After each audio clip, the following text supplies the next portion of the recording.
वंदे मातरम। आप सभी दर्शकों का आरजी टुडे दिल्ली न्यूज में स्वागत है। दिल्ली विधानसभा का 70 सीटों में 48 सीटों पर बीजेपी की प्रचंड मतों से विजयी प्राप्ति कर दिल्ली की सत्ता पर 27 वर्षों बाद बीजेपी ने पुनः कब्जा किया। इसके पीछे बीजेपी के कर्मठ जुझारू कार्यकर्ताओं का बहुत बड़ा सहयोग मिला।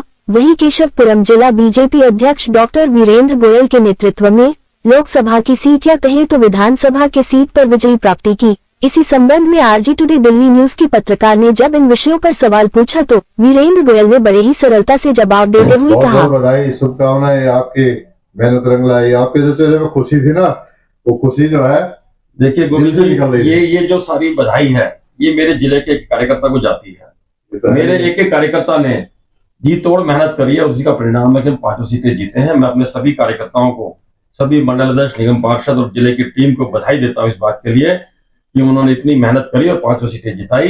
ये कार्यकर्ताओं की जीत का परिणाम है। इसका श्रेय आपको जाता है, पूरा आपका मार्गदर्शन और आपकी मुझे इतना कॉन्फिडेंस था अपने कार्यकर्ताओं के काम के ऊपर, उनकी वर्किंग के ऊपर।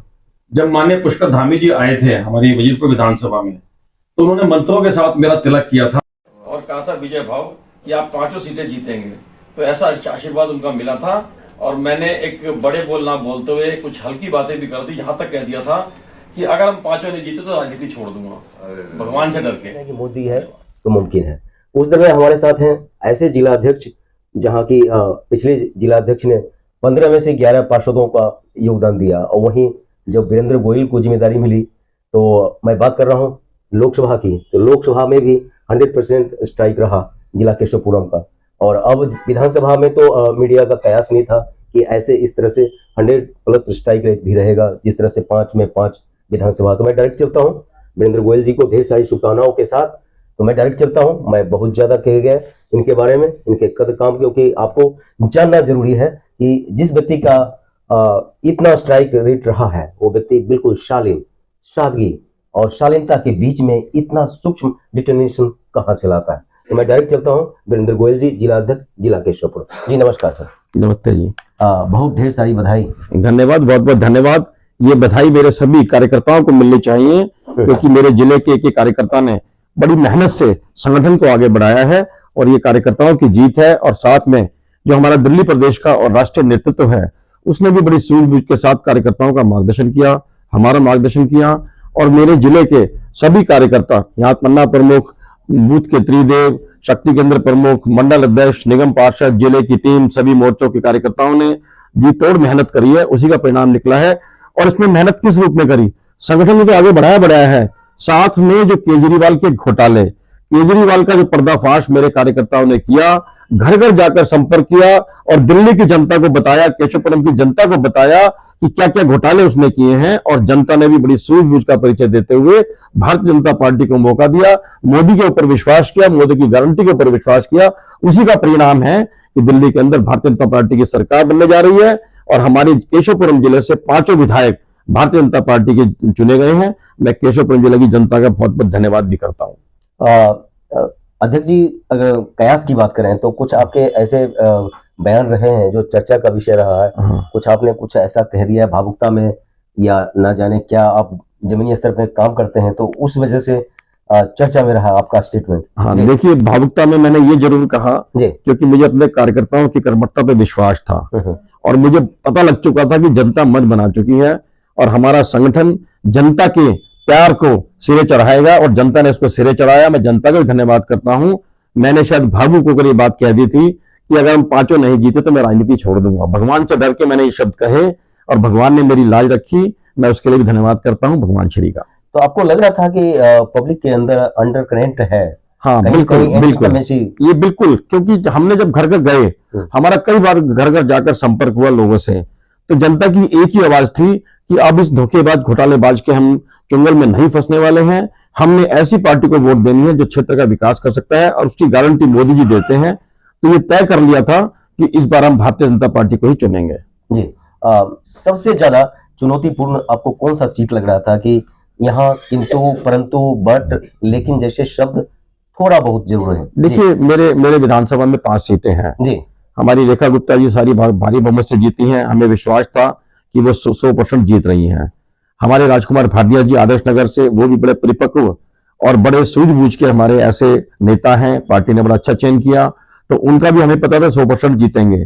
करनैल सिंह जी के बारे में थोड़ा सा था कि वो कार्यकर्ताओं में थोड़ा सा नाराजगी थी, और जब मैंने पहली बैठक ली अपने तीनों मंडल की और निगम पार्षद की, तो तभी उन्होंने विश्वास दिला दिया था कि पार्टी ने जो निर्णय किया वो सिर माथे है और हम करनैल सिंह जी को भारी बहुमत से जिताएंगे। उसी का परिणाम है वो 21,000 मतों से विजयी हुए हैं।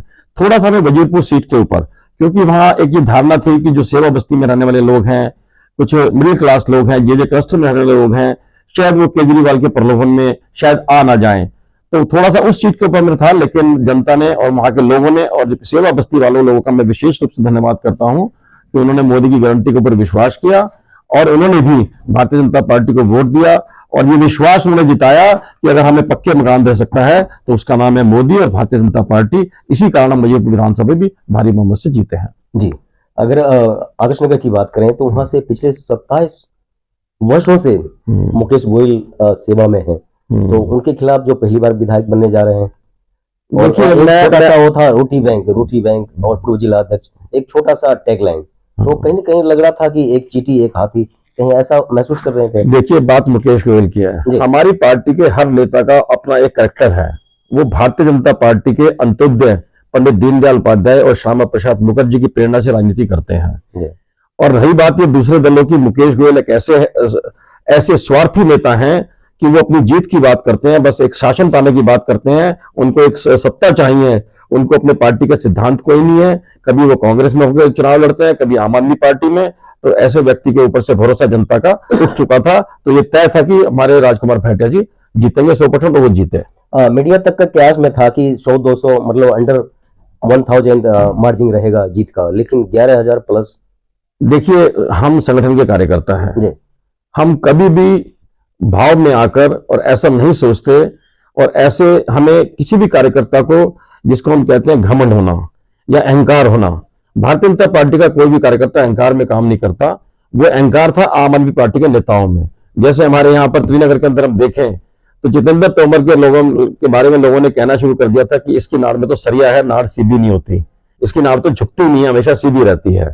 लेकिन जैसे अभी आपने कहा कि हमारे जो मार्जिन की बात थी, तो हमारे कार्यकर्ता ये सोच रहे थे, जमीनी लेवल पे काम करते हैं, और वो इस बात को सोचते हुए कि हम शायद ये ना हो, इस घमंड में बिल्कुल नहीं आए, और अपने मार्जिन को कम लेके उन्होंने आखिर तक जी तोड़ मेहनत करी। इसलिए ये बात आती थी कि शायद हम कम मार्जिन से जीत रहे हैं, क्योंकि कार्यकर्ता को पता था कि जरा सी चूक ना हो जाए, एक एक वोटर, एक एक मतदाता हमारे लिए कीमती है, इसलिए हम ये कहते थे मार्जिन कम है, वरना पहले पता लग चुका था हमें कि भारी बहुमत से भाजपा जीतने जा रही है। अध्यक्ष जी, जैसे आपने भावुकता में कुछ कह दिया, वैसे मोदी गारंटी में जेपी नड्डा जी ने भी कह दिया 2500 रुपये। जी नहीं, ये 2500 रुपये बिल्कुल नहीं है, ये भावुकता नहीं है। जो मोदी ने कहा, मोदी की गारंटी है। अभी सरकार बनेगी, मुख्यमंत्री बनेगा, सारी चीजें सामने आएंगी, और जो कहा है वो लागू होगा, 2500 रुपये मिलेंगे। और भी जितने वायदे मोदी जी ने किए हैं, हमारी पार्टी ने किए हैं, सारे लागू होंगे, लेकिन थोड़ा सा समय चाहिए। अभी तो मुख्यमंत्री भी नहीं बने, अभी कैबिनेट नहीं बनी, अभी जब जैसे ही हमारा होगा उसके बाद सारी चीजें स्ट्रीमलाइन होंगी, इस बात की गारंटी है। आप पर आरोप है कि अगर कांग्रेस साथ नहीं देती तो भाजपा का भगवा लहराना।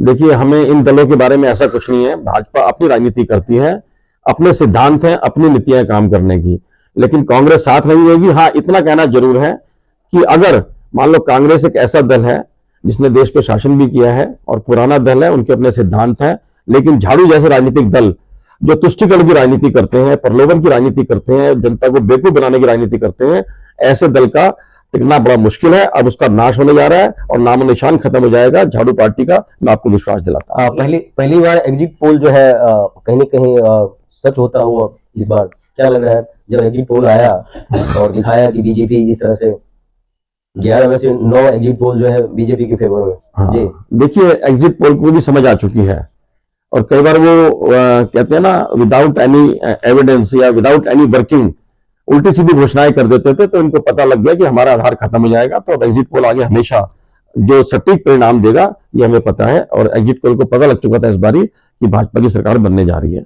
गंगा के साथ साथ जो है यमुना साफ करने की जो मुहिम है वो कहीं कहीं लग रहा है बहुत ही भीष्म प्रतिज्ञा जैसे है, वो कैसे होगा, किस तरह से होगा? देखिए, बिल्कुल होगा। पार्टी के पास, हमारे नेताओं के पास विजन है काम करने का, वो एक विजन और सोच के साथ, एक दृष्टिकोण के साथ काम करते हैं। तो ये तो मैं कुछ भी नहीं कहूंगा, बड़े बड़े देखना अब इस तरह से प्रोजेक्ट आएंगे, जो सीवर की समस्या है, सड़कों की समस्या है, यमुना की समस्या है, कूड़े के ढेरों की समस्या है, वो सारी समस्याओं का निदान होगा और सिंगल विंडो सिस्टम भी होगा और जनता को ऐसा महसूस होगा कि 10 साल दिल्ली पिछड़ गई थी, अब उनकी हर समस्या का समाधान हो रहा है। तो दिल्ली वाले ये समझें कि दिल्ली पेरिस बनने वाली है।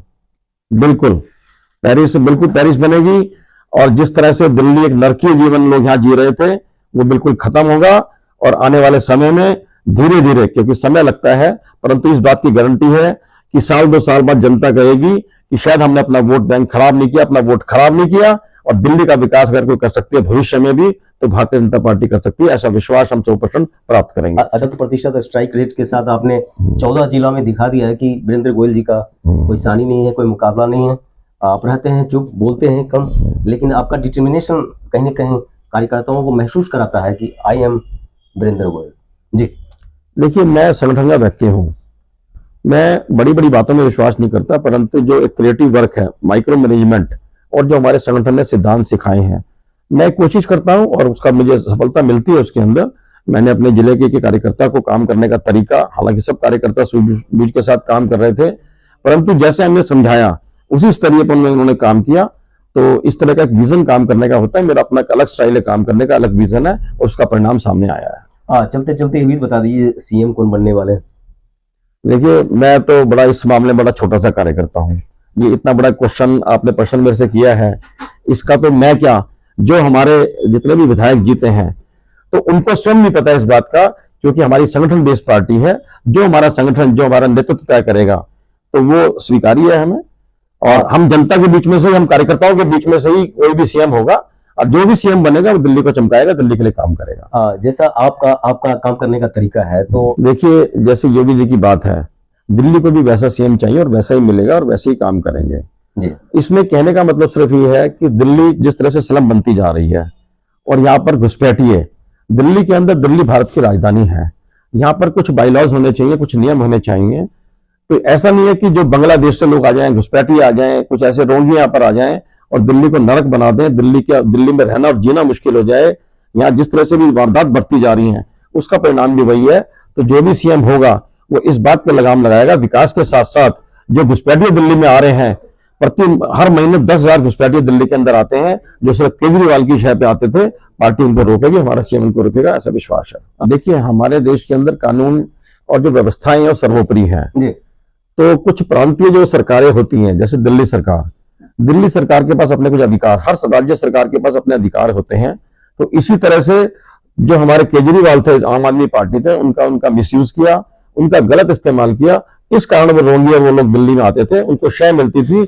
एक पूरे देश के अंदर ऐसा माहौल बन चुका था कि जहां आम आदमी पार्टी की सरकार होगी वहां इस तरह के घुसपैठिए जाएं, क्योंकि वहां के मुख्यमंत्री उनको शय देते हैं। वही हाल पंजाब का हो चुका है, वही दिल्ली का हो चुका था। तो अब दिल्ली की जनता ने सबक सिखाया है और इस तरह के वारदात, इस तरह की चीजें, भले ही दिल्ली के अंदर होम मिनिस्टर हमारे हैं देश के अंदर और हमारे पुलिस भारतीय जनता पार्टी कह लो या दिल्ली सरकार या केंद्र सरकार के अंडर है मोदी जी के, लेकिन उसकी भी एक लिमिटेशन है काम करने की। तो इसलिए अब जो भाजपा की सरकार दिल्ली में आएगी तो ये सब लिमिटेशंस खत्म हो जाएंगी और दिल्ली का सुधार होगा। और जितने भी रोंगे घुसपैठिए दिल्ली में अभी से उनको डर लग चुका है, उन्होंने जाना शुरू कर दिया, पलायन शुरू कर दिया है और आने वाले समय में नया तो कोई आएगा ही नहीं, जो दिल्ली में है वो भी चले जाएंगे। इस बात की आरजी टुडे दिल्ली न्यूज, जो दिखाती है आपके क्षेत्र से संसद तक की खबरें। सच्ची खबरें देखने के लिए सब्सक्राइब करें।